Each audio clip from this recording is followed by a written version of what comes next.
परम दयाल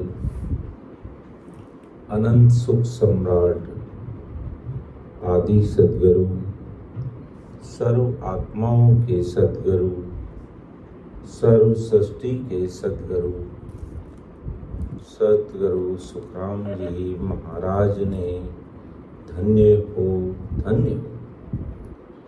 राम सभा में उपस्थित हमारे समस्त संत जनों को मेरा बारंबार कोटि कोटि राम राम सा प्रणाम। महाराज की असीम कृपा से सायंकालीन सत्संग का ऑनलाइन सिमरन कार्यक्रम पूरा हो रहा है और आज सैकड़ों राम सनी भाई बहन ऑनलाइन सिमरन का लाभ ले रहे हैं।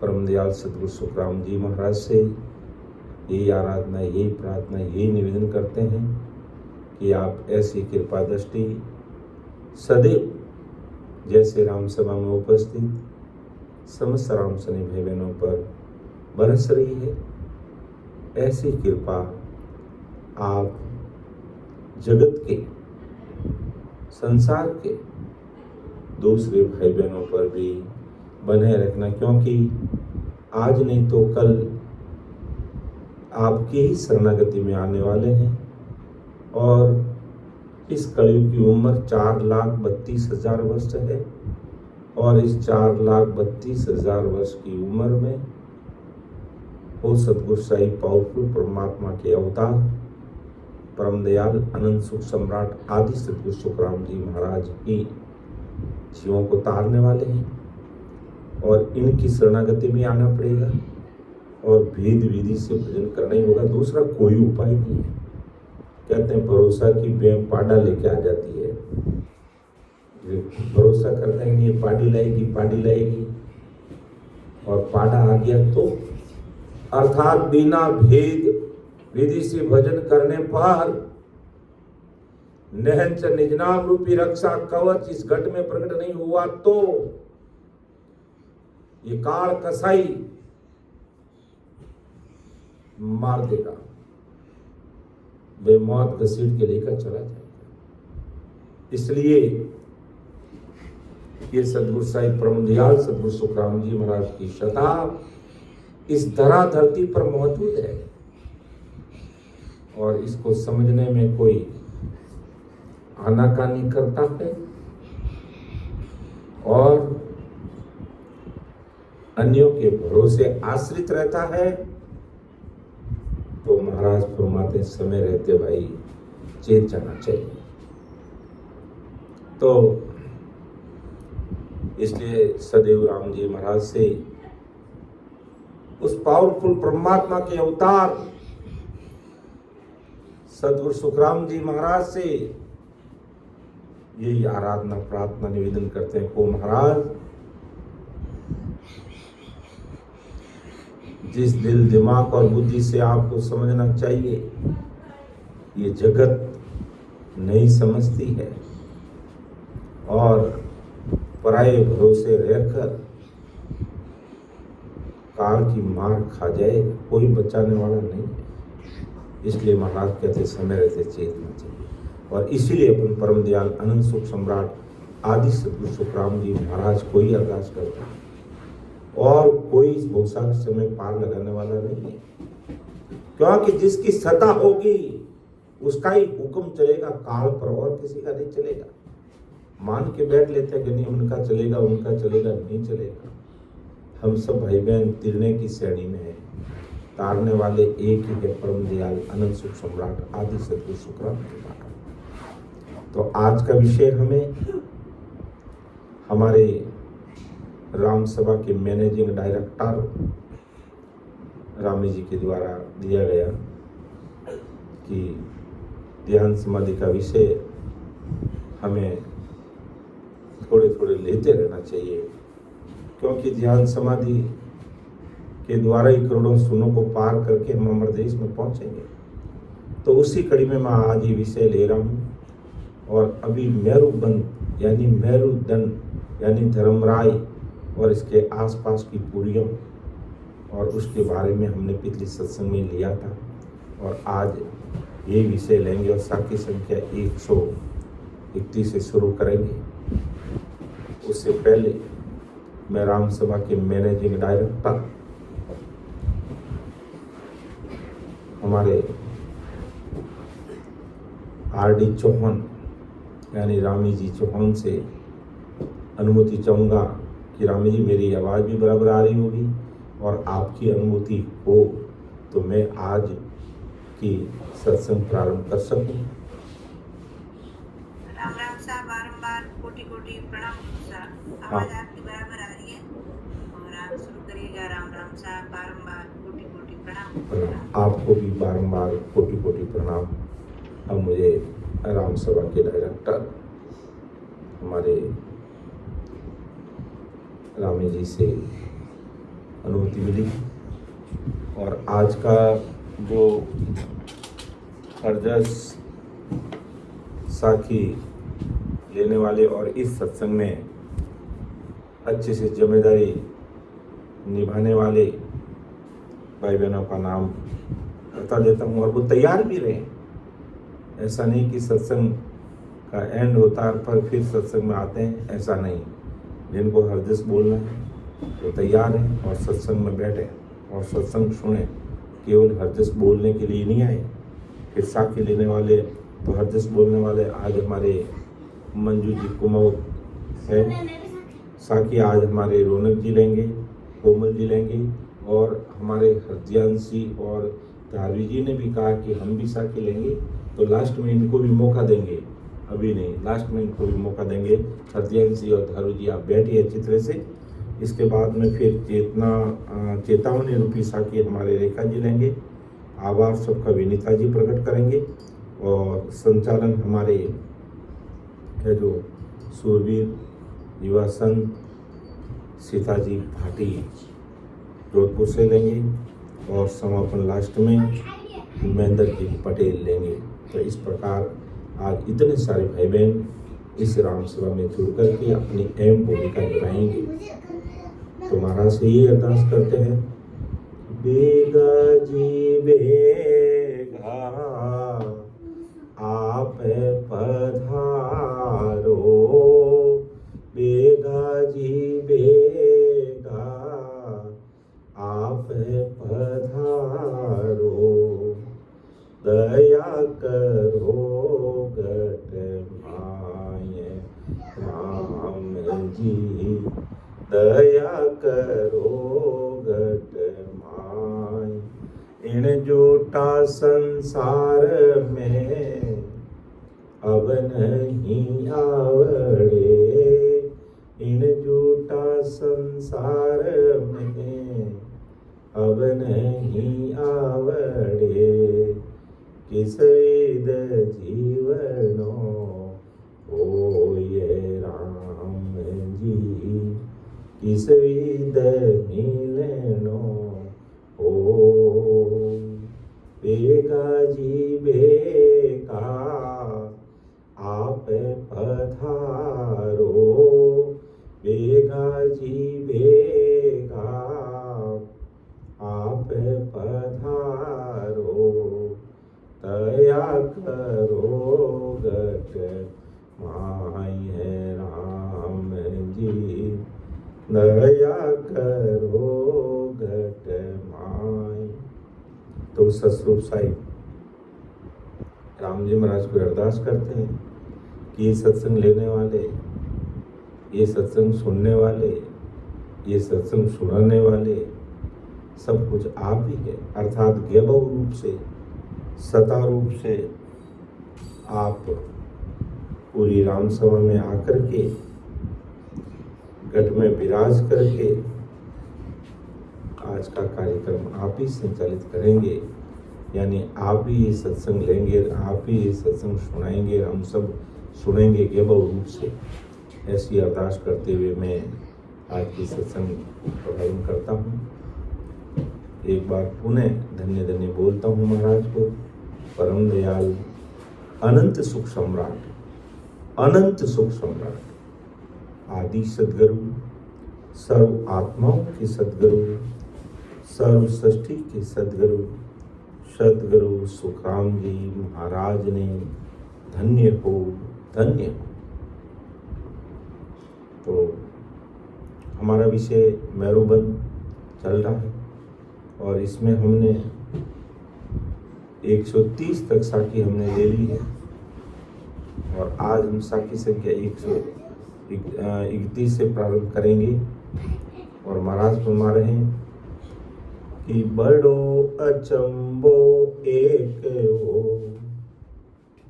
पाय पड़े सब कोई, जमदानु सुख राम के, हरिजन बेबस होय।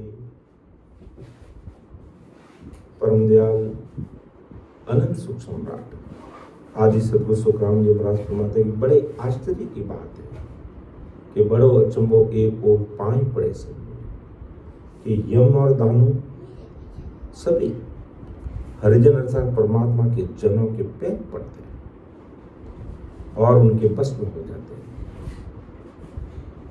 और जो हमने पूर्व में सत्र लिया था, पूर्व में जो महाराज की साखियों को हमने समझा कि यमराज और उसकी फौज यानी यमदूत और दानव इत्यादि सब में कड़क जोर है, जोरावर है, शक्तिशाली है, वो जुल्मी है। और उस यमदूत के पास 14 करोड़ यमदूतों की फौज है। इस यमराज और इसके प्रत्येक फौज की छाया का ताप सहन नहीं होता, बड़ा करारा है, उसकी छाया तक हमें सहन नहीं होती। ये हमने पूर्व के सत्र में देखा। लेकिन नहंचर निज नाम की सता का पराक्रम, नहंचरी संतों का पराक्रम, उनको ये भी पता है कि नहंचर की कितनी ताकत है और नहंचर के सामने हम कुछ भी नहीं है। ये अज्ञानी जगत भली लकीर के फकीर बन करके बैठी है, उसके समझ में नहीं आएगा। सब समदूत सामने आएगा, गला दबाएगा और घसीट कर लेके जाएगा, तब पता चलेगा कि हम ऐसे ही बेकरी वाणी में राम राम राम राम करते रहे, वेद विधि को समझने का प्रयास नहीं किया, आदि सतगुरु सुखराम जी महाराज के 92 बाइक वचनों को सुना नहीं, समझा नहीं, हृदय में उतारा नहीं और उसको पर विचार नहीं किया, केवल लकीर के फकीर बन के रह गए। हमें कोई और मोक्ष में लेकर चला जाएगा। और इतने में जब जमदूत आकर के गला दबाएगा तब आंखें फटी की फटी रह जाएगी। अब क्या करें? लीला दे दे संत पुकारे, काल अचानक मारे। लेकिन संतों के वचनों को कोई समझने का प्रयास करते नहीं, वेद विधि को समझने का प्रयास करते नहीं, और उल्टा जो महाराज परम दयाल सद्गुरु सुखराम जी महाराज को बड़ा मानते, नहंचर की बात करते, शब्द वेद की बात करते, आते जाते सांस में सिमरन की बात करते, उल्टा ये जगत ना समझी से निंदा करती है। क्या हालात होगा, कैसे जमदूतों को जीते। इस जमदूत को ही पता है कि नहंचर की ताकत के आगे हम नतमस्तक है, नहंचर की ताकत के आगे हम कुछ भी नहीं कर सकते। और बिना नहंचार जबाड़ा पकड़ते जम तोड़े तेरी जाड़ी, बार बार तू वचन उतापे जम तोड़े तेरी जाड़ी। अगर नहंचर नहीं है तो ये समदूत तेरी जाड़ी, तेरा सबड़ा तोड़ेगा, यानी मुंह ही मुंह मारेगा। फिर दुनिया देखती रहेगी, हंसती रहेगी, लेकिन कुछ भी होने वाला नहीं। तो यमराज और इसके प्रत्येक फौज की छाया का ताप सहन नहीं होता। इतना करूर है, इतना जुल्मी होने के बावजूद भी ये सभी यम दानव नैंत्री संत वो देखते ही अपना सिंहासन छोड़ के, अपना आसन छोड़ के, अपनी कुर्सी छोड़ के खड़े होते हैं और नतमस्तक होते हैं कि इतना करारा, इतना जुल्मी, इतना करूर, इतना निर्दयी होने के बावजूद जब नयंत्री जीवात्मा जब बंगनाल का मार्ग खोल के 21 को पार करके जब मेरू पर पहुंचती, सर्वाइकल पर पहुंचती है, तो ये जगह छोड़ के, अपना स्थान छोड़ के खड़े होते हैं और पाई पड़े सब कोई। महाराज मुझे यही बड़ा चुम्बा, बाकी इनका इतना विकराल रूप है कि देखते ही डर लगता है और कच्चा आदमी का कलेजा फट जाता है, उसकी हृदय गति रुक जाती है और डॉक्टर कह देता हार्ट अटैक हो गया, हार्ट अटैक आ गया, साइलेंट आ गया, पता ही नहीं चला, चलते चलते आ गया। वो हार्ट अटैक कब आता है? जब विकराल जमदूत, जब वो विकराल काया के रूप में जब उस जीव के सामने खड़े होता तो वो उसकी छाया को सहन नहीं कर सकता, उसका रूप दृश्य देखकर उसको सहन नहीं कर पाता। लेकिन नयंत्री संतों के ये पांव पड़ता, ये बड़ा चुंबक की बात है महाराज कि नयंत्र में कितनी शक्ति है, क्या पराक्रम है इसका। लेकिन अज्ञानी जगत जो लकीर के फकीर बने हुए हैं, उनके ये चीजें समझ में नहीं आती है। इसलिए परम दयाल अनंत सुख सम्राट आदि सदगुरु सुखराम जी महाराज समझा रहे हैं कि बड़ो अचंबो एक हो, पांव पड़े सब कोई, जमदानो सुखराम के हरिजन में बसो।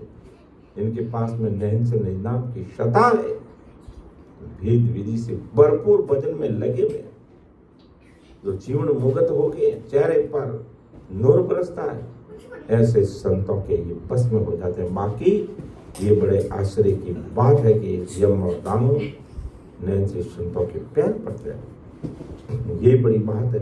परम दयाल सदगुरु सुखराम जी महाराज काल के सम्मान में भी इसका कारण वर्णित किया कि ये पैर क्यों पड़ते हैं, ये पैर क्यों पड़ते हैं, क्या पराक्रम है इस नैनचर में, क्या पराक्रम है नैनचरी जीवात्मा, क्या पराक्रम है नैनचरी संतों में। परम दयाल सदगुरु सुखराम जी महाराज इस शरणागति में आए हुए काल का भी उद्धार हो गया। काल के समाज में महाराज ने लिखा है कि काल भी महाराज की शरणागति में आया, महाराज ने उसका भी उद्धार कर दिया। बाकी काल ब्रह्मा विष्णु मेष शक्ति 33 कोटि प्रकार के देवी देवता अवतार रामचंद्र कृष्ण के सिर पे ताल बजाता है, उनको भी छोड़ता नहीं, उनको भी नहीं छोड़ता है। अंदाज लगाए आम जनता की क्या बात है, आम लोगों की क्या बात है, इन सातों का क्या होगा, विचार करने की बात है। आदि सदगुरु सुखराम जी महाराज अनंत युगों से काल के मुख से निकालकर जीवों मोक्ष में ले जाते रहे। इसके अतिरिक्त समय समय पर अनंत बहुतारी संत भी इस कार्य के लिए इस तरह धरती पर अवतार लेकर के प्रकट होते हैं, गर्भवास में नहीं आते हैं, प्रकट होते हैं। से कबीर साहब हुए, शायद दादू साहब हुए, दरियाव महाप्रभु, दरियाव महाप्रभु कबीर साहब और परम दयाल अनंत सुख सम्राट आदि सदगुरु सुखराम जी महाराज को हम सुनते हैं, समझते हैं और प्रमाण है कि ऐसे बहुतारी संत मां के गर्भवास में नहीं आते, और जो मां के गर्भवास में आते जो संत हैं वो भी संत हैं जिन्होंने नैनचर को अपनाया है, वो भी जीवों को मार्ग बताते हैं, अमर लोग भेजते हैं। लेकिन जो पावर इस प्रकार बहुतारी संतों में होता है वो अन्य संतों में नहीं हो सकता है। इसलिए हम आज बोलते हैं परम दयाल अनंत सुख सम्राट आदि सदगुरु, सर्व आत्माओं के सदगुरु सर्व सृष्टि के सदगुरु सुखराम जी महाराज ने धन्य हो, धन्य हो। धन्य के बाद में कोई भी चीज बचती नहीं है। बाकी जय जयकार तो कोई एमएलए एमपी राजनेता जीत का था उसकी भी जय बोलते हैं, जय हो जय हो। देवताओं की भी जय बोलते हैं। ये सत्य स्वरूपी सत्य अमर लोक से आने वाले संतों के सामने ये जय रूपी शब्द छोटा पड़ता है, लेकिन अपनी अपनी समझ की बात है। जिनको जैसा समझ में आते हैं ऐसी संतों की महिमा करते हैं, उसमें कोई ज्यादा बड़ी बात नहीं है। लेकिन जब इतने बड़े भूतारी संत आते हैं तो आम लोगों के सामने जो शब्दों का हम प्रयोग करते हैं और वही संतों के सामने करेंगे तो फिर संतों में राम, जनता में, देवी देवता में क्या अंतर रहेगा।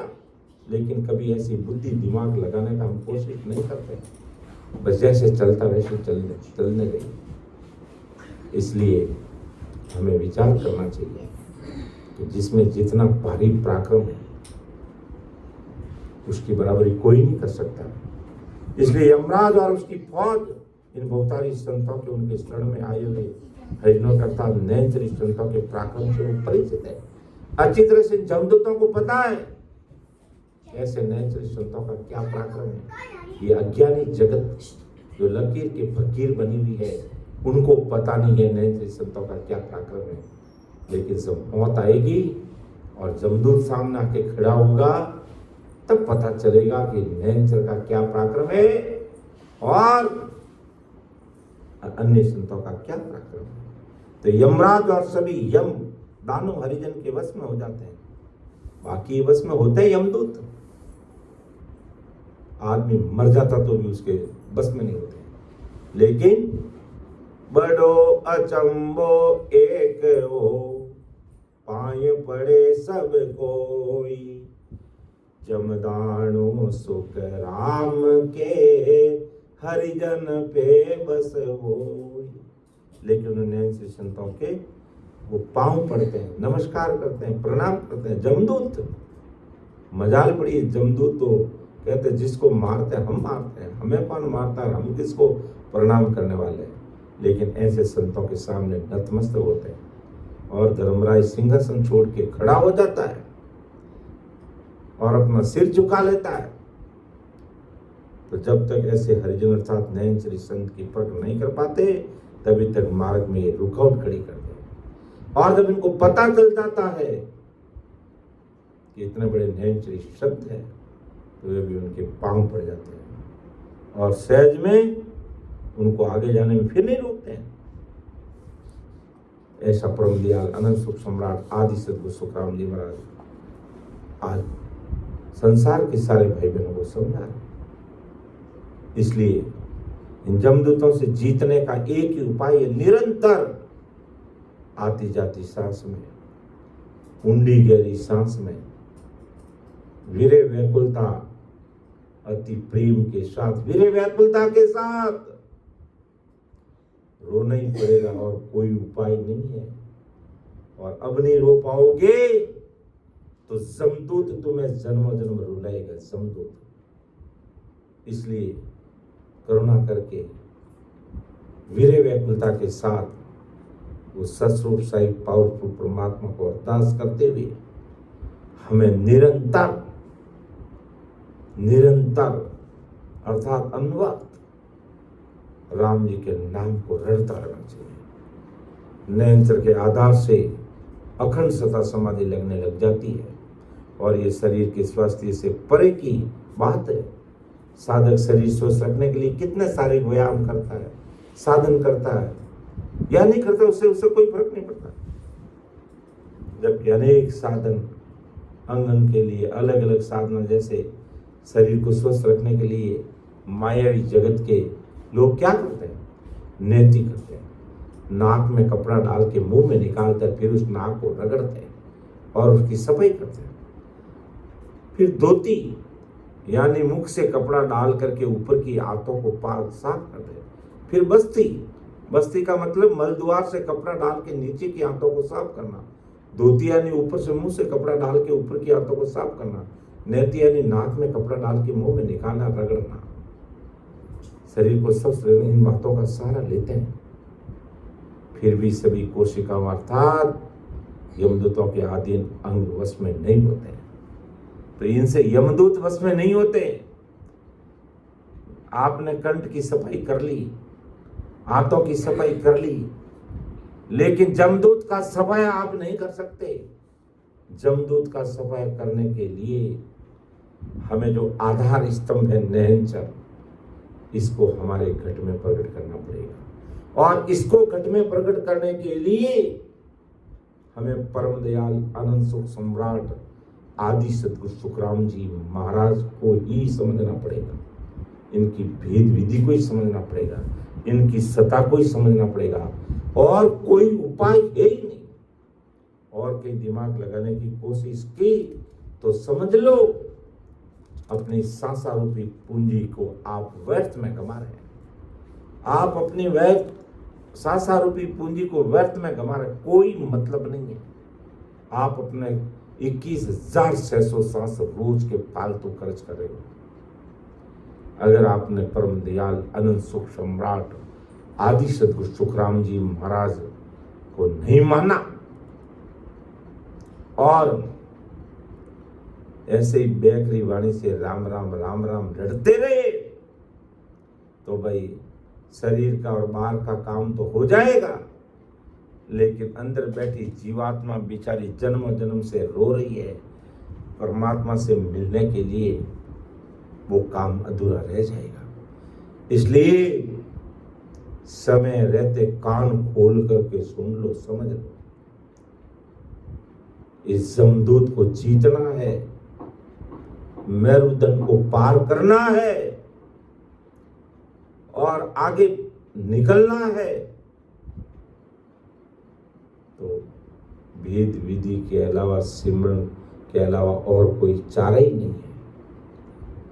संसार का सारा काम हम भेद विधि से करते हैं। 2% के शरीर की शादी करते हैं तो भी हमें उसमें संसार की सारी क्रियाओं को सम्मिलित करते हैं कि ये शरीर की शादी है, ऐसा करेंगे वैसा करेंगे। हैं? रोटी बनाते तो भेद विधि से काम करते हैं। इतना आटा लेंगे, इतना नमक लेंगे, इतना पानी लेंगे, फिर ये आटा तैयार हो जाएगा रोटी बनाने के लिए। फिर कैसी रोटी बनानी, पतली बनानी, जाडी बनानी, रोट बनाना, क्या बनाना, उस हिसाब से हम काम लेते हैं।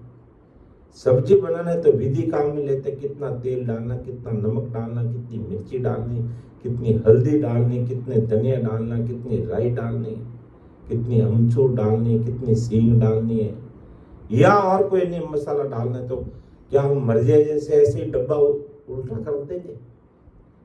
1 किलो की थैली है जो 5 आदमियों की सब्जी में डाल देंगे? डाल के देख लो, 5 जनों की सब्जी बना के 1 किलो तेल हम डाल देंगे कढ़ाई में? है? हम भेद विधि से देख लो, समझ लो, विचार कर लो।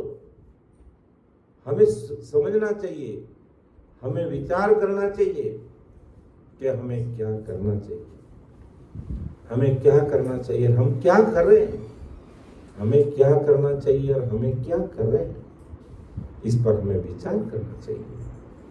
इसलिए महाराज हमें चेता रहे हैं, समझा रहे हैं कि आप समय रहते जेल जाओ और अपनी सांसा रूपी पूंजी का सदुपयोग कर लीजिए। इसको व्यर्थ में मत खोइए, क्योंकि ये सांसा रूपी पूंजी परमात्मा की दी हुई है और ये पूरी बीत गई, खर्च होगी तो हमें कोई नहीं दे सकता।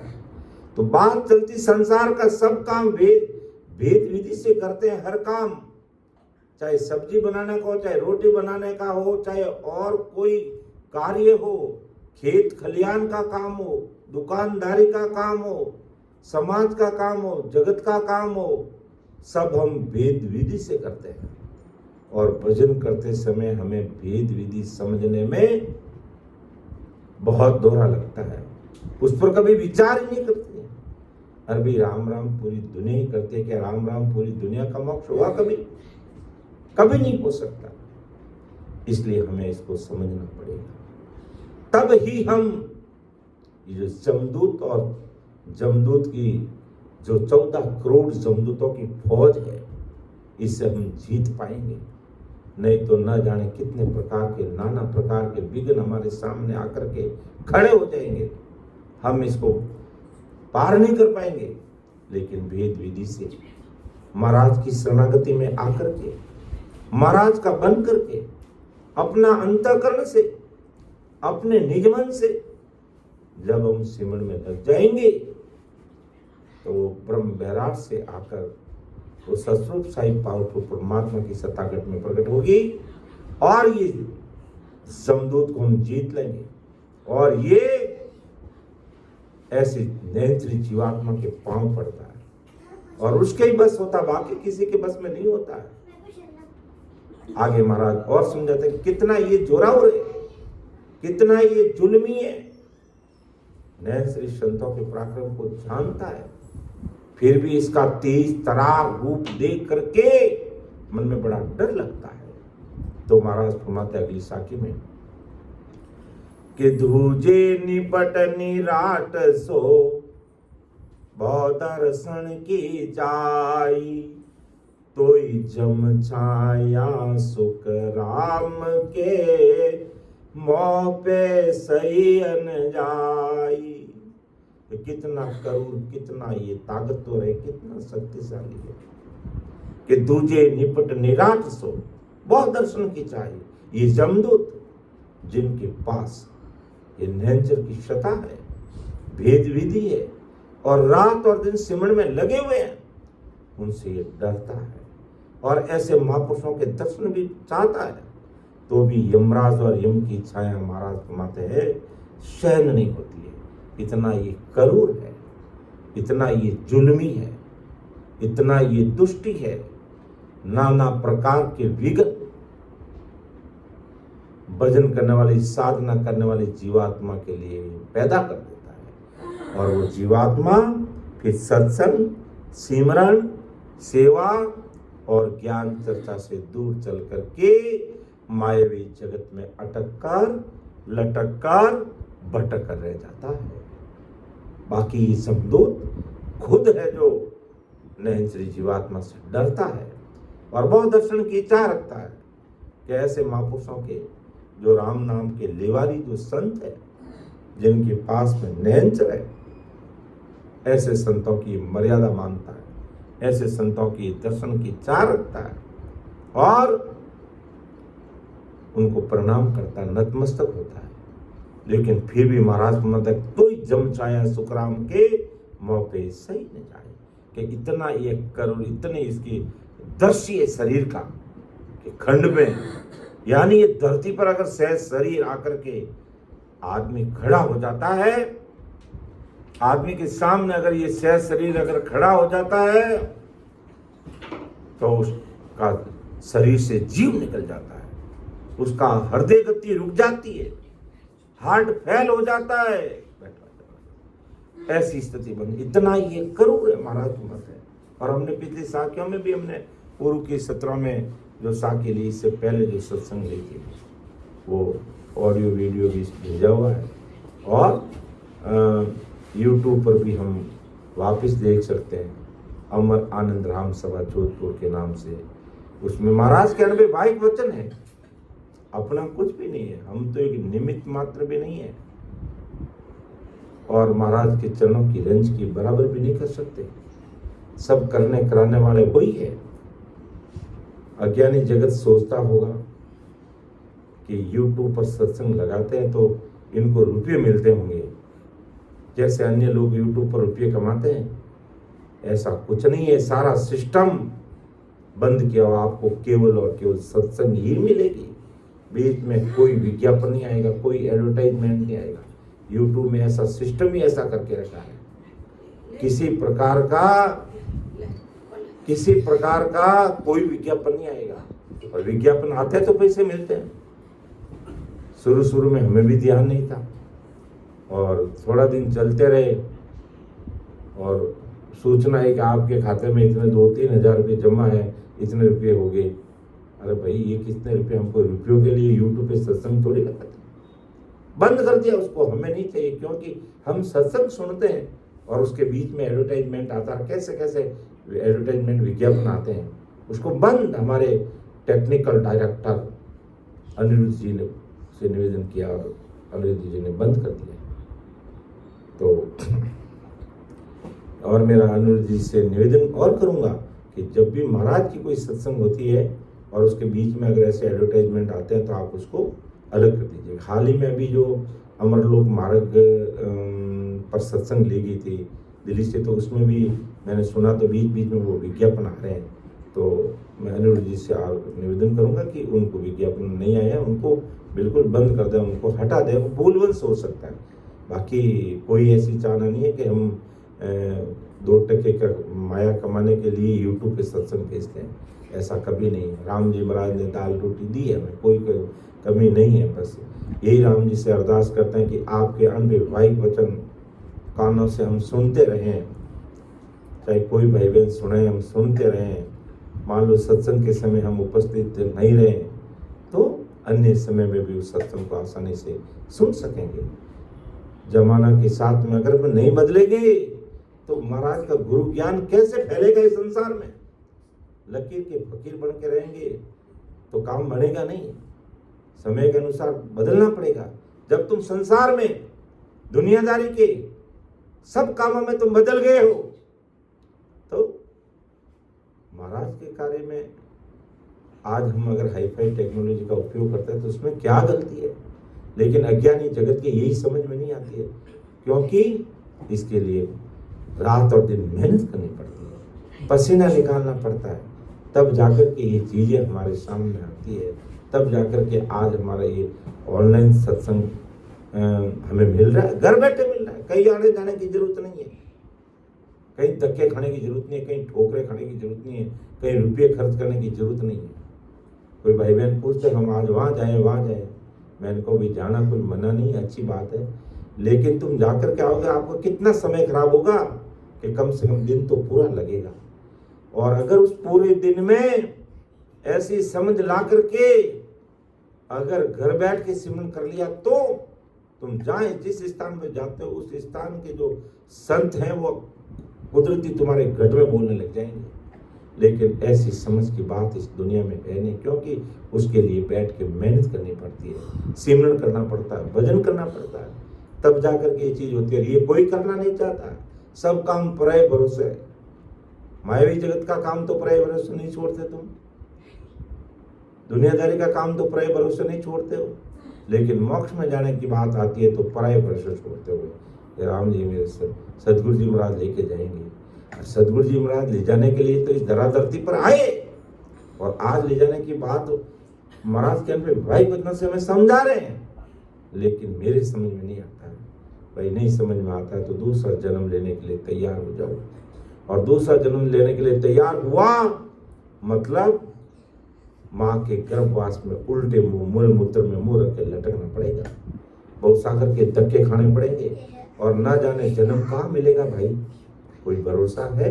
लेकिन आज तो सब बातें अपने पक्ष की है, इसलिए महापुरुष से कहते हैं कि ये ऐसे जिनके नेचरी जो संत हैं उनसे ये जमदूत कांपते हैं, डरते हैं और दूसते हैं।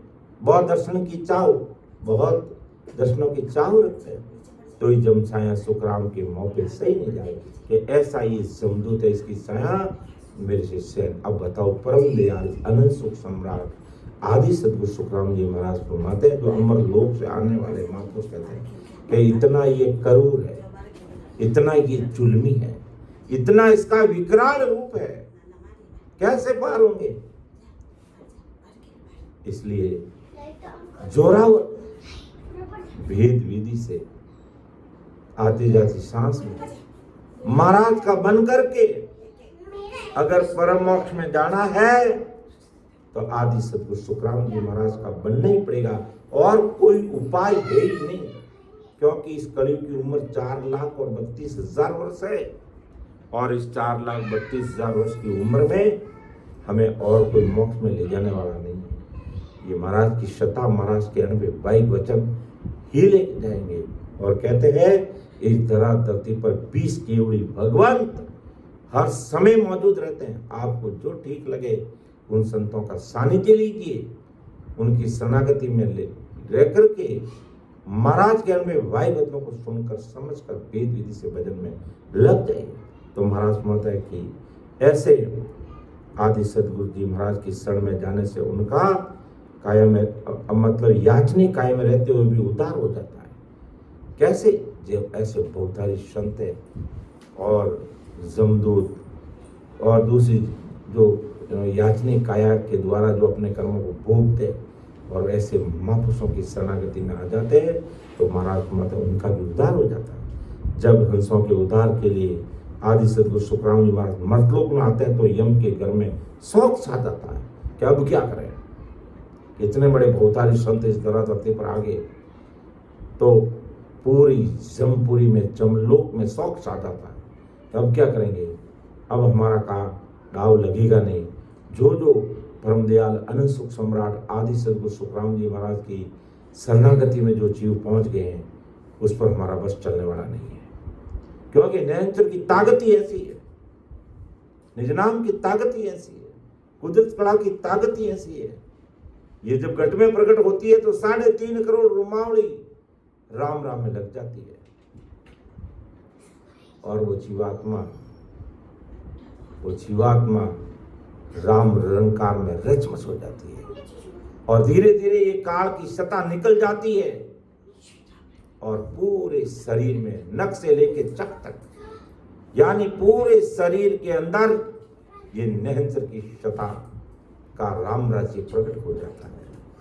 तो अब यम के बंधन से मुक्त हो जाते जो ऐसे, क्योंकि ये जमदूत भी जब ऐसे महापुरुष इस धराधरती पर आते हैं तो ये कि संसार के जीव अब तो हमारे बंधन से मुक्त हो जाएंगे। इसलिए सन्नाटा छा जाता पूरी जमपुरी के अंदर पूरे, इसलिए ये सभी बहुत डरते और कांपते हैं।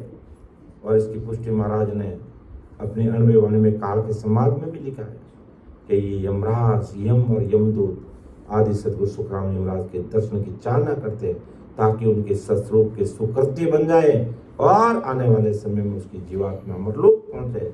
और इतना पराक्रम होने पर भी आदि सदगुरु सुखराम जी महाराज उनसे इस यम की छाया सहन नहीं होती है। ये इतना करारा करूर है, जुल्मी है। इसलिए अब अंदाज लगाओ कि हम आधे घंटे सिमरन करने से क्या काम चलेगा। इसलिए महापुरुष फरमाता है कि भाई तुम डरो मत, मैं आए इस काम के लिए हूं, तुम्हें इन जमदूतों से बचाने के लिए धराधरती पर आया हूं।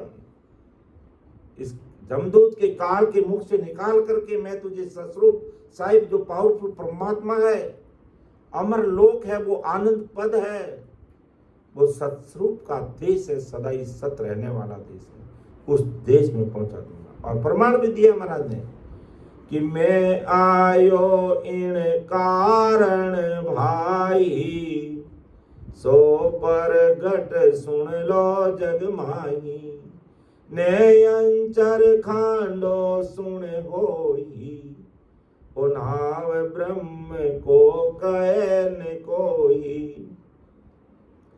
सोने अंचर दे मुझ ताही, सतगुरु भेजाया जुग माही, आत्म हंस जाय के लाओ, पार ब्रह्म के लोक पठाओ।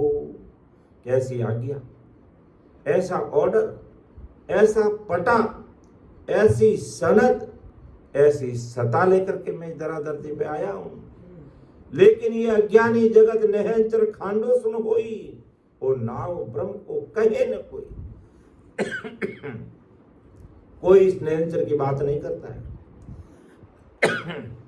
मायावी जगत की बात करेगा, दुनियादारी की बात करेगा, घर की गांगरत करेगा, घर के काम की बात करेगा, व्यापार की बात करेगा, घर परिवार की बात करेगा, लेकिन ये कोई नहीं कहता मुझे नयंत्र प्रकृति में कैसे होगा, कौन सी भेद विधि, कैसे भजन करना चाहिए, कितना करना चाहिए, क्या क्या करना चाहिए और किन बातों का ध्यान नहीं रखना चाहिए, किन बातों का ध्यान रखना चाहिए, इस पर कोई विचार नहीं करता।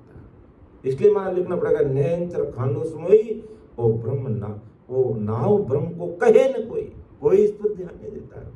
और जमदूतों की मार खाता काल के बस में हो जाता है और गाने वाले बैल की तरह इस दुनिया में आवागमन में आता जाता रहता है। तो सो नयंत्र दे मुझ ताई, वो ऐसे नैनचर नाम की सता दे करके मुझे भेजा। किस लिए? इस समदूतों से जीतने के लिए, और तुम्हें मैं जिताने के लिए, तुम्हें इन जमदूतों से पार करने के लिए, इस काल से परे करने के लिए मैं संसार में आया। मुझे सदगुरु साहिब पावरफुल परमात्मा ने महाराज सुना वो नैनचर दे मुझ ताई सदगुरु भेजो यहाँ जो भाई, वो सदगुरु सत्सुर परमात्मा ने मुझे इस संसार में भेजा है कि आत्महंस जाए के लाओ, पार ब्रह्म के लोक पटाओ। जो आत्महंस है अर्थात इनका जो परमहंस है, तो परमात्मा के देश में जाने की इच्छा है। ऐसी जो रुतवंती आत्मा अमरलोक जाना चाहती है, उन सबको अमरलोक भेज दो। ऐसा हुक्म लेकर के मैं विक्रम संवत 1783 इस धरा धरती पर प्रकट हुआ हूं। लेकिन अज्ञानी जगत जो नैनचर उस ब्रह्म का नाम है, उसको ये कोई नहीं समझती है। और क्या करेगी? आन उपासना, भोपा भैरू, देवी देवता, ब्रह्मा विष्णु में 10 अवतार रामचंद्र कृष्ण तक रह के सीमित हो जाएगी। इससे आगे निकलने का प्रयास ही नहीं करेंगे, क्योंकि ऐसा ज्ञान सुनते नहीं, समझते नहीं, विचार नहीं करते, मन में वो चाहना नहीं होती है। रुद्रवंती आत्मा बनती नहीं अमरलोक जाने के लिए जब तक कार्य होता नहीं। और कहा महाराज ने ये कैसी आज्ञा लेकर आया, मैं क्यों आया इस संसार में, तुम सुन लो, समझ लो, विचार कर लो। मन बुद्धि चित्त वैराग के साथ में लग जाओगे तो जमदूत का ये जो देश है मेरुदंड है, इससे पार हो जाओगे। वरना ये 14 करोड़ जमदूत कोई न कोई बहाना बना कि तुम्हें भक्ति यानी सत्संग, सिमरन, सेवा और ज्ञान चर्चा से तुम्हें पीछे हटा देगा। इसलिए तुम सुन लो, समझ लो। महाराज के अनुभव वाहि वचन है, इस पर विचार कर लीजिए कि मैं आयो संसार धार कारण इन सोही, सतलोक नर नार लेर जाऊं सब को ही। कि मैं किस लिए शरीर धारण करके संसार में आया? कि मैं आयो संसार धार कारण इन सोही, सतलोक नर नार लेर जाऊं सब को ही। कि सब भाई बहनों को लेके जाऊंगा। ये जगत, ये दुनिया, ये लोग, घर परिवार के, ये संसार मुझे माने नहीं माने मेरे कोई फर्क नहीं पड़ता है, लेकिन मैंने पूरे संसार को मेरा परिवार मान लिया है। कितनी बड़ी बात है, कैसा बिड़द है ऐसे ससुर राम जी महाराज जनों का। कितनी बड़ी बात की, ये दुनिया मुझे माने नहीं माने कोई फर्क नहीं पड़ता, लेकिन मैंने पूरी दुनिया को मान लिया है। केवल राजस्थान के भाई बहनों को नहीं, हिंदुस्तान के भाई बहनों को नहीं, एशिया महाद्वीप के भाई बहनों को नहीं, पूरे वर्ल्ड के भाई बहन मेरे परिवार है। और आज नहीं तो कल सबको परम मोक्ष में पहुंचाऊंगा। तुम मुझे मानो वर मत मानो, मुझे मनाना आता है, अच्छी तरह से आता है कि कैसे तुम्हारी जीवात्मा का कार्य होगा और कैसे तुम्हारी बुद्धि ठिकाना आएगी। ये सब कल कीमत देकर सतस्वरूप साहिब ने मुझे संसार में भेजा है, तो मुझे अच्छी तरह से आता है कि तुम कैसे मोक्ष में पहुंचोगे, बताना आता है, ले जाना भी आता है। लेकिन सहज और सरल में मेरे अगर अनबे भाई वचनों को सुनते हो, समझते हो और भक्ति में लग जाते हो, इसी जन्म में भवसागर से पार कर दूंगा, इस भवसागर से पार उतार दूंगा। ऐसा बिड़त महाराज लेके आए। लेकिन अगर नहीं समझोगे, छोड़ने वाला तो हूं नहीं, क्योंकि कलयुग की 4,32,000 वर्ष उम्र है और इस पूरे कलयुग के अंदर ये ससुर की सत्ता लेकर के मैं संसार में आया कि कलयुग वारो मोक्ष को व्रतखंड के माय भजन करे सो जीव रे वारे उपजे आए।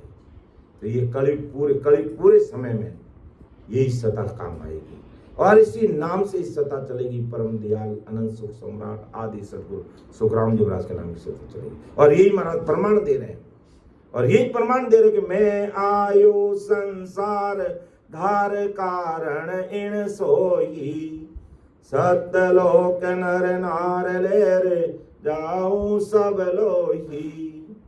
सब कोई फिर सुख राम कहे सत स्वरूप की, आज्ञा मुझे होई, ऐसी आज्ञा मुझे सतस्वरूप की। मेरी मर्जी से नहीं है अमरलोक से, अमरलोक में पहुंचने वाला वापिस नहीं आते हैं, लेकिन सतस्वरूप की आज्ञा से मैं आया हूं तुम्हारे लिए, जीवों के लिए। इस मर्तलोक रूपी कीचड़ में मैं आया हूं, भाई मुझे इस कीचड़ में आने की क्या जरूरत है, लेकिन तुम्हारे लिए आया हूं। उस सतस्वरूप साहिब ने दया की कि मौकों दया तुम्हारी आवे, सुन ली जो नर नारी, अरे सत्य स्वरूप की भगत बिनारे बंद पड़े सिर भारी। तो ऐसी दया की है सदगुरु साहिब ने, इसलिए ऐसे भूतारी महापुरुष संजन इस धराधरती पर, और बड़ी विशेष बात हमारे हिंदुस्तान की धराधरती पर आए। हम कितने भाग्यशाली नहीं, परम भाग्यशाली भाई बहन हैं कि इस धरा पर महाराज पधारे और इतनी बड़ी सत्ता लेकर आए। मैं सबको मोक्ष में लेकर जाऊंगा, सब मेरे परिवार है। तुम मुझे मानो नहीं मानो, मेरे कोई फर्क नहीं पड़ता है, लेकिन मैंने तुम सबको मान लिया कि मैंने तुम सबको मान लिया कि सबको परमोक्ष में लेके जाऊंगा। तो अब विचार कर लीजिए, ऐसे महापुरुष हमें मान लिया है तो हमें समय रहते उनके भाई वचनों पर विचार करके काम में लग जाना चाहिए। यही हमारा काम है, बाकी दुनियादारी का काम कुदरती होता रहेगा, कहीं चिंता करने की जरूरत नहीं है। तो सुख राम कहे सतस्वरूप की आज्ञा मुझे होई, हंस हंस सब भेज दो, जुग में रखो मत कोई। कि जो हंस हंस जीव सबको भेज दो, जो रुतवंती आत्मा भजन में लग रही है सबको भेज दो। ऐसी आज्ञा लेकर के मैं आया हूं कि मैं आयो संसार धार कारण सोई, सत लोक नर नार ले जाऊं सब कोई।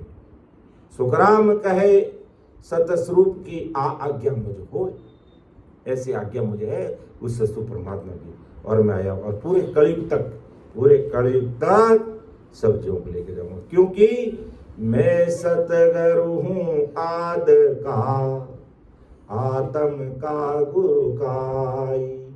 मेरी महिमा अगम है, क्या जाने जुग माय, क्या जाने जुग माय। काग बुध ज्ञानी सारा, जे आत्म बिन ज्ञान रात दिन करे विचारा। सुख राम हंस परमहंस वे, सो बुध चटे नाई। मैं सतगुरु हूँ आद का, आत्म का गुरु काई। मैं सतगुरु आद का, यानी आदि अनादि से हूँ, आजकल से नहीं हूँ। हर युग में आता हूँ, करोड़ों जीवों को मोक्ष में भेजता हूँ, ऐसा भी महाराज ने प्रमाण दिया है। तो हमको सायब यूं कहो, मरत लोक में जाई। काल मार सुख राम के, लीजो हंस छुड़ाए। इस काल को मानना है, इस जमदूत से जीतना है। और ये जमदूत अपना विकराल रूप कहाँ दिखाता है, जब नैन श्री जीवात्मा इस मेरुदंड पर आती है, तब 14 करोड़ जमदूत हमारे पीछे पड़ जाते हैं, बड़ा विकराल रूप के साथ में। इसलिए महाराज फरमाते हैं कि मैं नैन से निजनाम रूपी खाना लेकर के आया हूँ, और इससे वो दूसरे डरते कि दूजे निपट निराट सो, बहु दर्शन की चाई। तोई जम छाया सुख राम के, मोह पे सही अन जाय। इसलिए आज हमें संत चेताते हैं कि हेला दे दे संत पुकारे, काल अचानक मारे लो।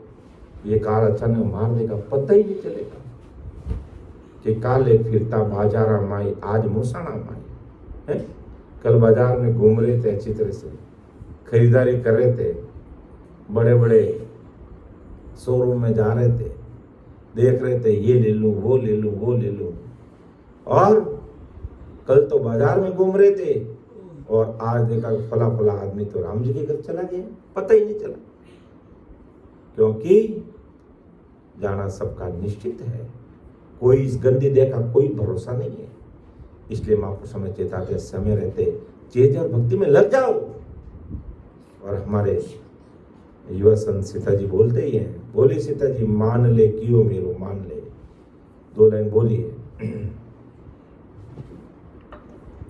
मान ले कियो रे मनवा, मान ले कियो रे, मान ले कियो रे मनवा, मान ले कियो रे, उमर सारी बीतिया मान ले क्यों रे, उम्र थारी बीती रे बाबा मान ले क्यों रे। क्यों रे बंदा तुम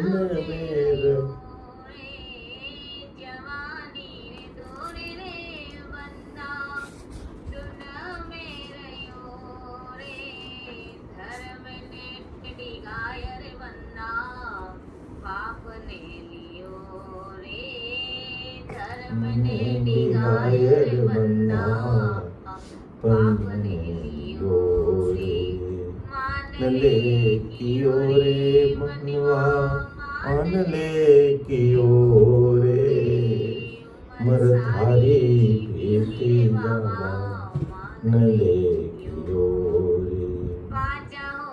25 साठ में गयो रे, पाचा हुई 25 60 में गयो रे, सारी बीती और खो दियो रे, बीती को और खो दियो रे। ना करा भजन रूसा कयो रे, ना करा गुरु सा कयो रे, रामानंदरी विनती कबीर सा कयो रे, रामानंदरी विनती कबीर सा कयो रे, मान ले कियो रे मन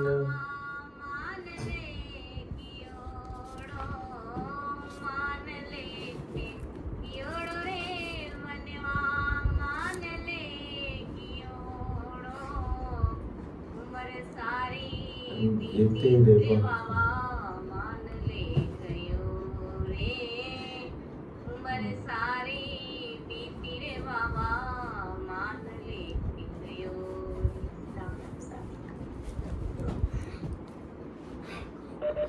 राम राम सब बहुत बहुत हार्दिक आभार हमारे सीता जी। तो ऐसे संत में चेता थे, अरे मान ले क्यों रे मनवा मान लो, उम्र तारी बीती सारी, कब मानेगा कब विचार करेगा। ये काल कसाई तो कमर कस के बैठा, और कब ये बम विस्फोट कर देगा, कब सब धराशायी हो जाएगा, कुछ पता ही नहीं चलेगा। इसलिए महाराज में चेता था ध्यान समाधि विषय के माध्यम से कि कैसे कैसे जब हम मेरू पर पहुंचते हैं, कैसे कैसे ये जमदूत कैसी कैसी परिस्थितियां उत्पन्न कर देता है। हमें संभल के चलना है, संतों की बातों को मान के चलना है, संतों के अणवे वाई वचनों पर विचार करना है, ये सत्य स्वरूप ज्ञान विज्ञान को समझना है, तब जाकर के हमारा कार्य हो जाएगा। वरना ये मनुष्य शरीर ऐसे ही खो दिया तो हाथ मलते रह जाओगे। अगले जन्म में ना जाने कहां जन्म मिलेगा भाई, कोई पता नहीं है, कोई भरोसा नहीं है। इसलिए महापुरुष हमें चेताते हैं कि ऐसा ये जमदूत का करारा काम है। जब हम मेरू दंड पर आते हैं, मेरू बंद पर आते हैं, या पीछे के मार्ग में जब हम सर्वाइकल पर पहुंचते हैं, ऐसी ऐसी परिस्थितियां बन जाती है, क्योंकि 14 बड़े नाड़ियां हमारी शरीर से जुड़ी हुई रहती है और उन सब में जकड़न हो जाता है, गर्दन इधर से उधर नहीं कर पाते हैं। तो कच्चे पक्कों की एक परीक्षा होती है, और कच्चे जो साधक होते हैं वो हिम्मत हार के बैठ जाते हैं। तो महाराज हमें चेताते कि ये परिस्थितियां बनेगी, तुम इससे डरना मत। किसी प्रकार के कई उतार चढ़ाव संसार में आ सकते हैं, लेकिन आप चिंता मत करना, मायावी बातों में बहका हुए मत आना, और रात और दिन भजन में लग जाना, हमारा काम हो जाएगा। तो एक सा की ओर देखते समय हो रहा है, देखा जम अस्तूल सो बहुत करारो काम, बंद लागे सुख राम जी जिस कन देउण धाम। बड़ा करारा बंद लग जाता है, जकड़ जाती है गर्दन, हिल ही नहीं सकते, कंधों में दर्द होने लग जाता है, पीठ में दर्द होने लग जाता है, असहनीय दर्द होने लग जाता है। कब? जब कंठ से हम हृदय में ध्यान करते हैं, हृदय से मध्य में आते, मध्य से नाभि में आते, नाभि से ब्रह्मा जी के स्थान गुद्दागार, शेष लोक, बंकनाल, 21 लोक पार करके जब हम मेरू स्थान पर पहुंचते हैं तो ऐसा बंद लग जाता है कि इधर से उधर नहीं हो सकते। परम दयाल सदगुरु सुखराम जी महाराज आज संसार के सारे भाई बहनों को फरमाते हैं, समझा रहे हैं कि यम का स्थूल शरीर देखा, बहुत भयंकर काम है। यानी उसका स्थूल शरीर देखते ही जीव कांप उठता है, उसकी हृदय गति रुक जाती है, हार्ट फेल हो जाता है। और अपन कहते भाई फला फला आदमी तो चल गया, क्या हुआ? हार्ट अटैक आ गया। काहे का हार्ट अटैक आ गया? जमदूत लेने के लिए आया और उसका विकराल रूप देख कर वो सहन नहीं कर सका और उसकी हृदय गति रुक गई, हार्ट फेल हो गया। इसलिए विचार करो, इस काल कसाई से बचना है और अपना आपकी रक्षा करनी है तो नैन स्वरूपी रक्षा कवच हमें बनाना पड़ेगा, बाकी और कोई उपाय नहीं है। और नहीं समझ में आता है तो आज हाल ही के खाड़ी देशों में काल कसाई किस प्रकार जीवों को मार रहा है, उनको देखकर समझ जाइए, बस और कुछ नहीं। तब हमें महाराज के अनबे भाई बहनों पर विश्वास आएगा। ऐसे विश्वास नहीं आएगा क्यों? हम हमारी औकात भूल जाते हैं, हम अपने गफलत में रह जाते हैं और विचार नहीं करते हैं। इसलिए महाराज ने चेताते हैं कि विचार कर लो कि दे क्या जम अस्तूल सो बहुत करारो काम, कि इसका स्थूल शरीर देखते बहुत करारा काम है। जीवात्मा शरीर छोड़ के भाग जाती है, इतना करारा काम है। बंद लागे सुखराम जी चिस्कन देव न धाम, उसे बाहर नहीं निकल सकते, इतना विशाल काय और भयंकर शरीर है इसका। यमदूत का महाराज फरमाते हैं कि उसको देखते ही जीव शरीर छोड़ देता है। ये स्थिति खंड की है, यानी धरती पर वो जमदूत अगर सामने आ जाता है तो ऐसी स्थिति बन जाती है, जीव निकल जाता है, शरीर छोड़ देता है। इतनी विशाल काय और इतना विकराल रूप रहता है जमदूत का, इतना डरावना रूप रहता है तो असहनीय रहता है। और पिंड में इसका बंध इतना कड़क है कि मेरू स्थान से इधर उधर हिलना बड़ा दुष्कर हो जाता है, यानी गर्दन इधर से उधर नहीं होती, इतनी जकड़ जाती है। और अपन शरीर विज्ञान के अनुसार समझे तो एक एक यम अर्थात मेर से जुड़ी तंत्रिकाओं का गुच्छा, ये पूरा उभरा हुआ जो भाग क्या है, ये नाड़ियों का एक गुच्छा है। तो शरीर के एक एक अंग को जकड़ कर बंद करके रख देता है। इस प्रकार शरीर के मुख्य 14 अंगों को और 14 यम अर्थात रीढ़ से जुड़ी तंत्रिकाओं से बंद कर रखा है और इन अंगों की जरूरतों की आपूर्ति के लिए अपने अधीन कर रखा है, अपने अधीन कर लेता है। तो शरीर के अंदर जकड़न हो जाती है, गर्दन इधर नहीं करते, ऐसे नहीं दर्द होने लग जाता है। और संसार में नाना प्रकार के भक्त के सामने कई प्रकार के विघ्न पैदा हो जाते हैं, कई परिस्थितियां उल्टी सीधी हो जाती है जिससे वो भक्ति भजन से दूर भागने लग जाता है। ऐसा बोलते हैं कि ऐसा हो गया मैं कि हम भजन नहीं करते तब हम सब ठीक थे, और जब हम भजन करने लगे तो हमारा और काम बिगड़ रहा है, जबकि बिगड़ता नहीं है। राम जी सुधारेंगे, मत बस हमें मजबूती और हिम्मत के साथ में रहना है, हमें हिम्मत नहीं हारना है। तब हम इस मेरू स्थान को इस जमदूत को जीतेंगे। तब कहते हैं कि धर्मराय सिर पांव दिराया सूरत शब्द मिल की ना, तीनों चले मैं सो आगे त्रिवेणी सुख लिया। तो धर्मराज सिर कब पांव दिराएगा? जब हम रात और दिन महाराज का बन करके अंतःकरण से निजमन से वीर व्याकुलता के साथ आंखों में आंसू की नदियां बहेंगी और भजन में लगेंगे तो इस जमदूत को क्या जमदूत के बाप को भी जीत लेंगे और ये खुद अपना सिंहासन छोड़ के नतमस्तक हो जाएगा। ऐसा हुआ है और ऐसा प्रैक्टिकल अनुभव किया है, ऐसा प्रैक्टिकल अनुभव किया है कि सब जमदूत पहले तो डरने की कोशिश करते हैं लेकिन फिर पाँव में पड़ते हैं, उल्टे संतों के बस में हो जाते हैं। ये ऐसा मैंने खुद ने ऐसा अनुभव किया, ध्यान के अंदर ऐसी बातें आती है।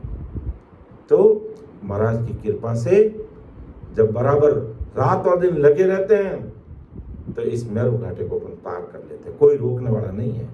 लेकिन महाराज के अनुभव वाहिक वचनों पर हमें खरा उतरना पड़ेगा, महाराज के वाहिक वचनों अनुसार ही हमें भजन करना पड़ेगा, महाराज के वाहिक वचनों के अनुसार ही हमें सत्संग श्रीमन करना पड़ेगा, तभी हम इस भवसागर से, इस मेरू घाटी से पार होकर के त्रिकुटी पे जाके मठ बनवाएंगे और फिर त्रिकुटी से आगे 3 ब्रह्म के 13 लोगों को पार करेंगे, सिलसिला को पार करेंगे, 10वें द्वार से परे होंगे और अमर देश की प्राप्ति करेंगे। और जब समय आएगा शरीर छोड़ने का तो डाका डाका डाका डाका डाका डाका हंसते हुए अमर विमान में बैठ करके अमर लोग जाएंगे।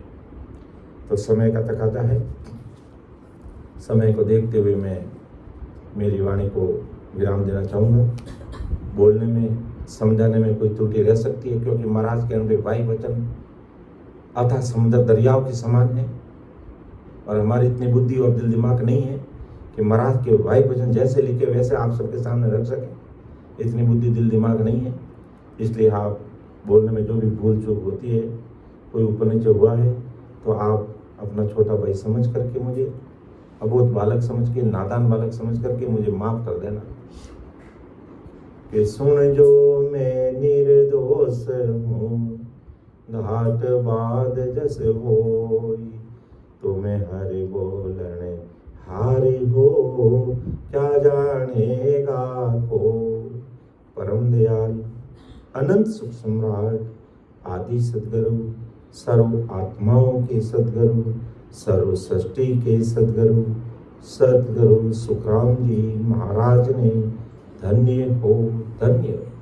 राम सभा में उपस्थित हमारे समस्त राम सैनिक भाई बहनों को मेरा, या यूं कह दूं समस्त संतजनों को मेरा बारंबार कोटि कोटि राम राम सा प्रणाम। और सत्संग की सूचना सभी को ध्यान में ही है। 4 तारीख से लेकर के 7 तारीख सत्संग कार्यक्रम हैदराबाद में रहेगा। तो हैदराबाद और उसके आसपास रहने वाले राम सैनिक भाई बहन जरूर अपना समय निकालेंगे और दर्शन लाभ देंगे। और विशेष कर इस बार अमरलोक के मार्ग पर ही चर्चा होगी और सिमरन पर ही ध्यान दिया जाएगा विशेष करके।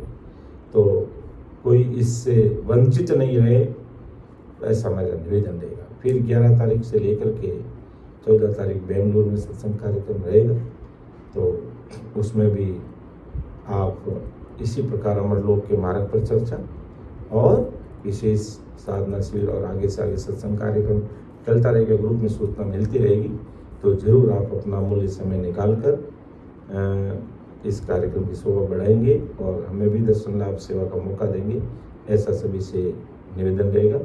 राम सभा में राम राम सा एक बार पुनः सभी संजनों को मेरा बारंबार कोटि कोटि राम राम सा प्रणाम।